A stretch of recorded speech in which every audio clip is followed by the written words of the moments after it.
Growing food at home and saving seeds is my passion, but doing so in a warming climate requires ingenuity and adaptation. I've been gardening under Shadecloth for over a decade, but after a few of the hottest summers on record, I had to go big. So I'm sharing my approach to building a high shade structure on a budget. I'll show you the low tunnels that have served me well over the years, and I'll go over the options to consider when choosing which Shadecloth is best for you. There are many benefits to using Shadecloth in the garden, such as temperature regulation for plants, soil, and people. That last one was probably one of the main driving factors for why I built this structure. It's also a great benefit for mid-season planting, and I've got to say the citrus trees that I grow in containers have never been happier throughout the summer. It can also aid in season extension for sensitive crops during the winter and early spring months, and it may help to protect your crops against hail damage. If you're new to the channel, I'm Scott from New Garden Road, always out here to inform, inspire, and elevate you. Encouraging biodiversity and restoring habitat is my mission, one garden at a time. For many years, I've used what I refer to as low tunnel hoop house structures. These are simple, sturdy, and long-lasting, and they can host a variety of covers. Most of the materials that I utilize to make mine I can find at a local big box home improvement center. The materials consist of 1/2 inch diameter rebar that's 1 foot in length, 3/4 inch diameter PVC conduit that's 10 feet in length. You'll need a heavy-duty hammer and some clips for fastening those covers. In the example that's specific to my garden, I've got 4 foot by 8 foot raised beds, and they're 8 inches tall for reference. I recommend 3 to 5 PVC hoops depending on the cover that you're going to be employing. In the winter, when there's a risk of freezing rain or snow, I think 5 hoops is going to give you the best integrity. But throughout the warmer months, when we're hosting something like Shadecloth, 3 hoops can be sufficient for this. And I really like that that gives me more working room alongside the bed. I begin the construction on one end of a long side of my bed, and from there I space the rebar 1 foot off of my bed frame. And depending on the number of hoops that I'm employing, I'll space them out equally.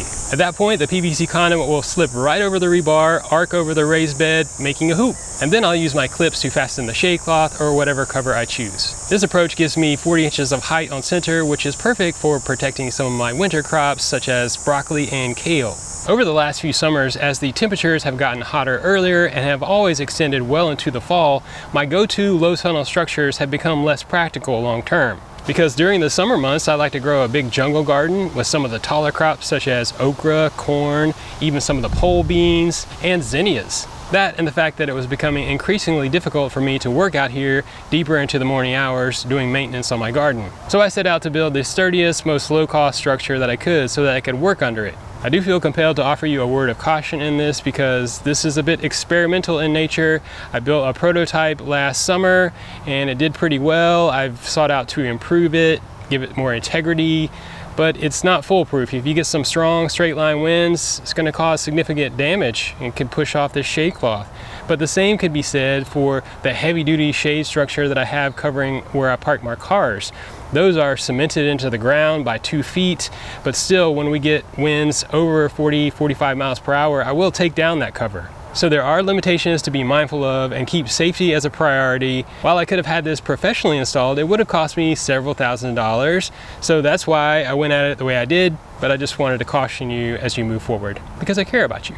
Consider supporting this work by signing up for my Patreon, and together we can sow the seeds of sustainability for many seasons to come. The primary materials that I've used to construct this are 3-foot metal U-post, 8-foot bamboo stakes, 14 gauge galvanized wire, and 8-inch zip ties. In my research, I did find some drill driver attachments that could help to twist the wire on a bit more efficiently. I found one of those for around $10. I'll put it in my Amazon shop for you if you want to check it out. But I also needed some pliers and a wire cutter, in addition to a heavy-duty 4-pound hammer for driving in those metal posts, my trusty spring clips, and an 8-foot ladder, which I gotta say, I feel like I used in an innovative fashion in this process. And I'll show you that coming up. And for the cover, I utilized a 45% silver shade, also referred to as a luminette, and I ordered that from Shadeclothstore.com. Last summer, as I started to experiment with this process, I ordered a 12-foot by 100-foot roll of the silver shade. And that got me quite a long way, but this season I knew I was going to need some more to finish the job, so I reached out to Shadeclothstore.com,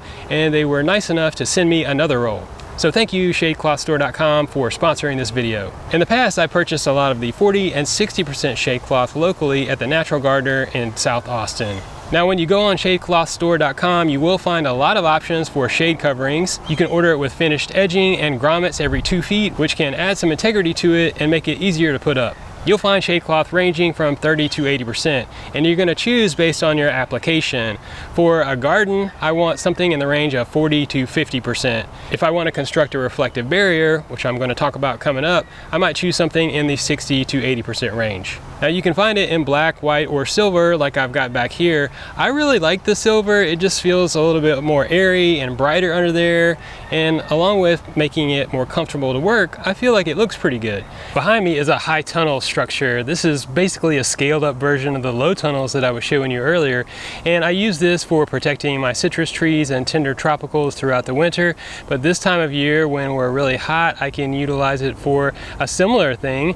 I've got some turmeric and elephant ears growing in there, and this area of the garden has really good sun exposure, which would be too much for those specific plants, so I've got it covered with a 60% shade cloth. This is a great choice when you want to protect some of these more sun sensitive or shade loving plants, and it can also be used in a reflective barrier fashion. One of the gardens that I manage is located on the south side of a large brick building, which accumulates a lot of heat and reflects a lot of sun throughout the day. These garden beds are right up next to the building. They're getting a lot of south-facing sunlight, and what I learned early on was the plants just couldn't tolerate it. It was stressful for them. I employed the 60% shade cloth as a reflective barrier in this scenario, and it really cut down on the sunlight that was coming off this building, and the plants immediately responded, started to put on new growth, and have done better ever since. This is another way that you can use shade cloth in the garden. If you've got some plants that are up next to a house that's getting a lot of southwest sun, which is probably the most searing and harsh sun, then you can use some shade cloth against that structure, and that will cut down on the stress that your plants might be feeling. And now I'm going to give you an overview of the assembly for what I've affectionately been referring to as the mega shade structure. It all started with monitoring the sun exposure in my garden throughout the day, in the morning, in the midday, and in the evening. The evening is especially important because that late day sun can be hotter and more searing on your garden, so when you set up something like this, you want to make sure you've got it covered at that point of the day. Morning sun is more gentle, so that would be better if you have to stretch things out. I want to clarify from the start that when I say the term stake, what I'm generally referring to is the metal post combined with an 8-foot piece of bamboo. Based on my experience experimenting with a similar structure last summer, I had some takeaways that I wanted to employ. I wanted to avoid putting the stakes in the beds themselves, and I also wanted to be really mindful of the placement of them in my pathways. Knowing that this structure is going to be up over a long period of time, it was important to me as it pertains to how I'm able to maintain and work in my garden. I also wanted to ensure a uniform approach, knowing that I was going to have to stop and pick up where I left off over the course of several days. That, combined with the resources that were available to me, meant that I used the bamboo poles for spacing out the initial stake placement. I started by laying out the bamboo on the ground to designate the first run of stakes, and I overlapped the bamboo by 3 inches. Starting at one end, I installed 2 metal posts at the overlap points, and I secured 1 bamboo pole with zip ties to one of those stakes. From there, I began to assemble the cross bracing with the metal wire. I did this on the ground because I didn't have anyone else helping me. This was just much easier to do, and I used a concrete block for the backing on that, and that was really helpful in supporting me in the process. And that got me 2 bamboo poles that were secured at a 90-degree angle. I used my ladder in the next step of the process, and I took that horizontal run of bamboo and just set it on top of that ladder, and that left my hands free so I could secure the vertical bamboo to the stake with some zip ties. From there, I used more metal wire to secure the horizontal piece of bamboo to the first upright. I continued this process until I had completed a row of those uprights, and I simply eyeballed the alignment. After getting 2 rows of these uprights completed, then I was able to install the cross bracing with more 8-foot bamboo, and I did that with zip ties. I put one up every 4 feet to provide adequate support for the shade cloth. And with this initial support structure in place, I put up 1 row of the shade cloth at a time. I used a 2-step ladder for this. It gave me more mobility in the process, and my trusty yardstick, which was really helpful in negotiating the placement of that shade cloth. I used the clips as temporary fasteners until I had the shade cloth all squared up. And then I used zip ties to secure it to the bamboo. I don't know.